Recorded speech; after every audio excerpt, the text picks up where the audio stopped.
नंदागंज बघेला मैदान में अखिलेश यादव आने वाले हैं और आप पहुंच चुके हैं और आपको कवरेज करके दिखाएंगे। हमारा चैनल का नाम है एचएन न्यूज 321 और देख सकते हैं आप, हम लोग यहाँ पहुंच चुके हैं और आपको कवरेज करके सारी चीजें हम आपको दिखाएंगे। बटनी नहीं चाहिए और आपको तो खुशी की बात यह है कि अभी थोड़ी देर में राष्ट्रीय अध्यक्ष जी आएंगे, लेकिन सबको शांतिपूर्वक बैठ के सुनना है। बता देना है कि गोपालपुर के अंदर कितना अनुशासन होता है, ये बताओगे ना? बताओगे? और जब अध्यक्ष जी बोलेंगे तो बस एक ही चीज मैं कहना चाहता हूं कि मिला है खून, खून इस मिट्टी में सभी का। ये हिंदुस्तान किसी के बाप का थोड़ा ही है के तानाशाह के खिलाफ। अरे धर्मेंद्र यादव, समाजवादी पार्टी, बहुत बहुत धन्यवाद आपका और आपको समाजवादी पार्टी बहुत बहुत धन्यवाद आदरणीय विधायक जी। अब मैं आयोजक साथियों से निवेदन करता हूं कि मंच पर पानी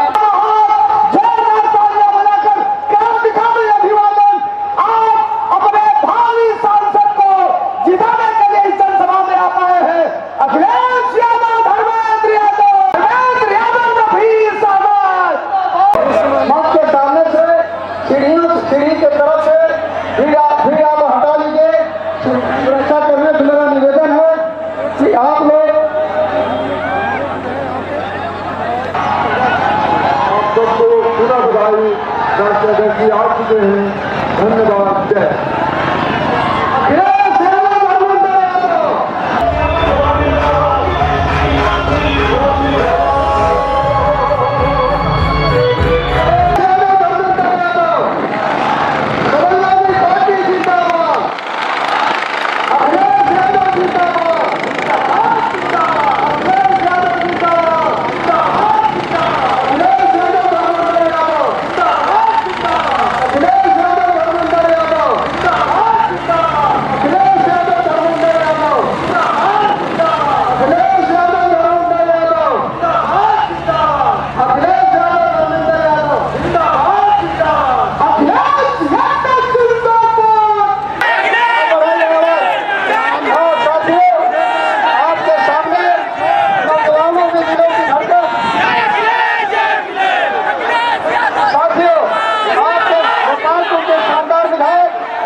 गोपालपुर की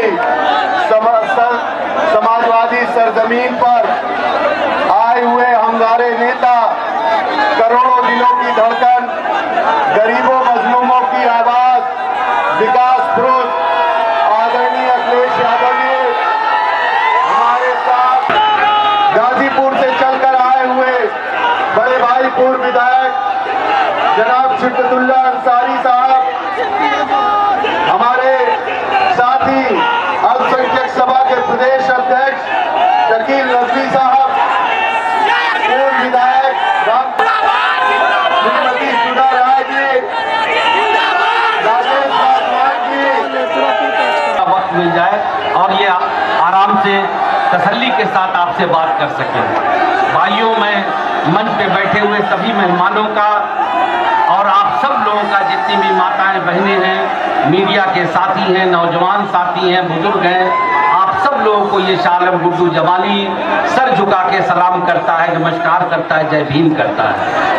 मैं सिर्फ इतना कहना चाहता हूँ जो नफीस भाई ने कहा है, दिलाता हूँ कि आजमगढ़ ही नहीं बल्कि पूरे पूर्वांचल में जो हम लोगों ने माहौल को देखा है, तो ऊपर वाले ने चाहा कि हम पूर्वांचल के सभी लोगों को, आप हो सकता है कि बाबासी से ये अच्छा रिजल्ट आया है।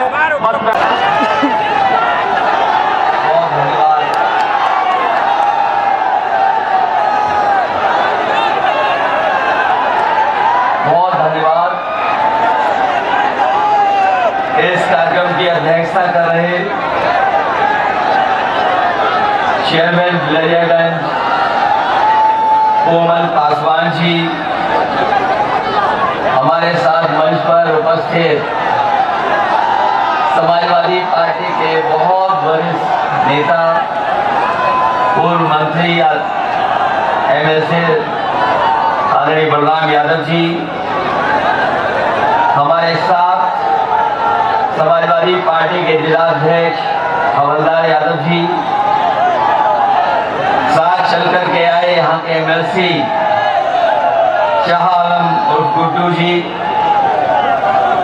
विधायक नफीस अहमद स्तर पर है। बड़ी संख्या में हमें मंच के बाएं से लेकर के दाएं सड़क तक और पीछे जहां कहीं थोड़ी बहुत छाया भी मिल रही है वहां भी लोग दिखाई दे रहे हैं। कुछ साथी अर्जुन के पेड़ पर चढ़ गए हैं, वो भी हमें दिखाई दे रहे हैं। मैं आप सबका बहुत बहुत आभार और धन्यवाद देता हूं। मुझे उम्मीद है कि 2024 का चुनाव जो होने जा रहा है, आजमगढ़ के लोग न केवल जिताने जा रहे हैं, बल्कि इस बार यहाँ की जनता ने जो मन बनाया है कि रिकॉर्ड मतों से समाजवादी पार्टी जीत करके जाएगी। और इधर न जाने क्या हो जाता है दूसरे लोगों को,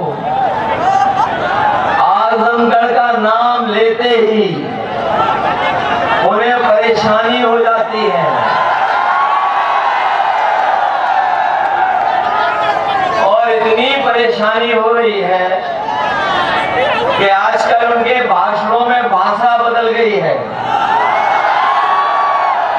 जो हमें और आपको 400 पार का नारा देकर के डरा रहे थे, वो अंदर ही अंदर सोच रहे हैं कि अब तो जनता ने नारा ही बदल दिया है। इस बार 400 पार नहीं, 400 हार होने जा रही है। ये जो 400 पार का नारा थोड़ी देर में समझ में आया। जिन लोगों को गिनती ठीक ठाक मालूम होगी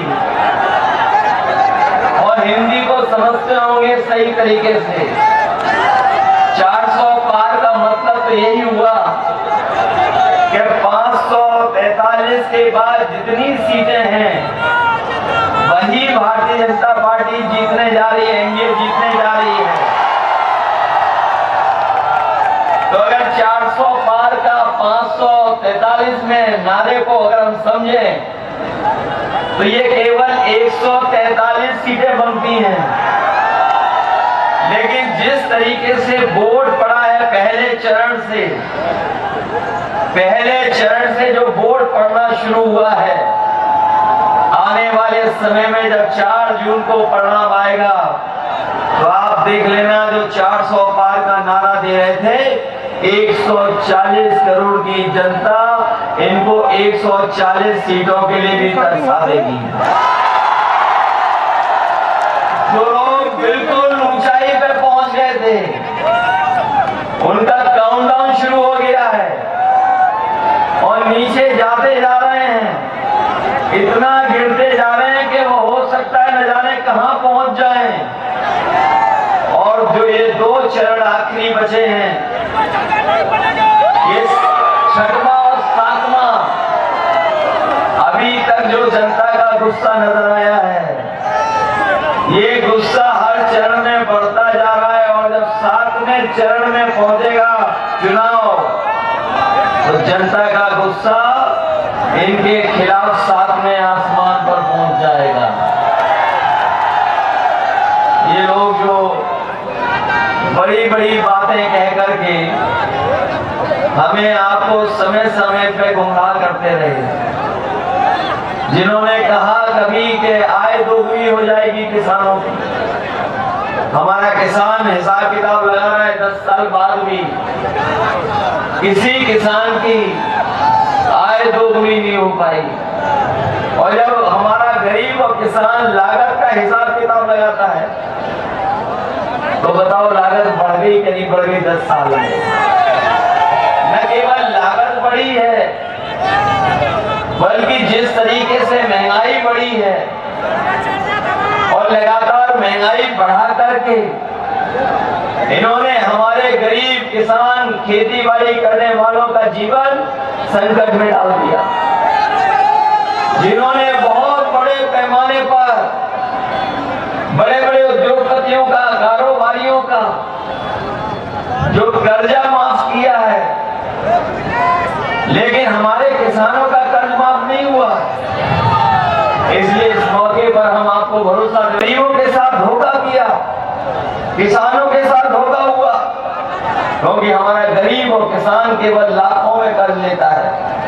इन्होंने 36 लाख करोड़ अभी तक बड़े बड़े उद्योगपतियों का कर्ज माफ किया पिछले 10 साल में, लेकिन उसके 10% भी अभी किसानों का कर्ज जो माफ नहीं हुआ है। इसलिए समाजवादी पार्टी और इंडिया गठबंधन ये फैसला लेकर के चला है, न केवल कर्ज माफ होगा बल्कि अपने किसानों को लिए जो कानूनी अधिकार की लड़ाई थी कि एमएसपी के लिए कानूनी अधिकार मिल जाए, तो किसानों को कर्ज माफी के साथ साथ उनकी फसल की पैदावार के लिए कानूनी अधिकार दिला करके उन्हें खुशहाल बनाने का काम भी हो। वहीं यहाँ हमारे नौजवान हमें दिखाई दे रहे हैं, 10 साल से लगातार कोशिश कर रहे हैं कि इन्हें नौकरी और रोजगार मिल जाए। नई सरकार ने नौकरी दी ना इन नौजवानों को, और वो घर लौट करके आया तो पता लगा कि परीक्षा का पेपर लीक हो गया।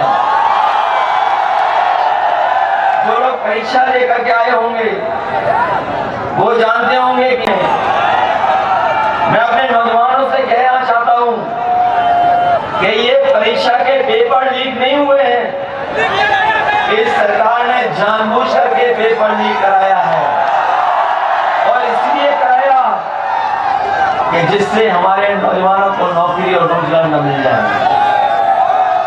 कभी कभी मैंने गणित लगाया उसका, अगर 60 लाख बच्चे छूट गए जिनकी परीक्षा होनी थी, जिन्हें नौकरी नहीं मिल पाई, अगर उनके माँ बाप को भी हम जोड़ दें